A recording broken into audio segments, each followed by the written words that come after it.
County in southwestern Wisconsin until 4:45 p.m. At 4:06 p.m., a severe thunderstorm capable of producing a tornado was located near Lafarge, or 17 miles east of Viroqua, moving northeast at 45 miles per hour. Expected hazards include tornado and quarter-size hail. This is a radar-indicated threat. The following impacts are expected. Flying debris will be dangerous to those caught without shelter. Mobile homes will be damaged or destroyed. Damage to roofs, windows, and vehicles will occur. Tree damage is likely. This dangerous storm will be near Hillsborough around 4:20 p.m. Other locations impacted by this tornadic thunderstorm include Trippville, Barton's Corners, Mount Tabor, Highway 82 in Countia, Valley, Dilley, and White City.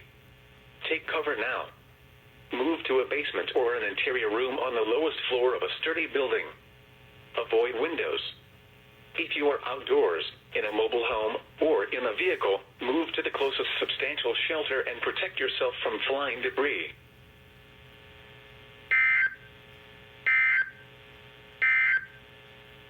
The National Weather Service in La Crosse has issued a severe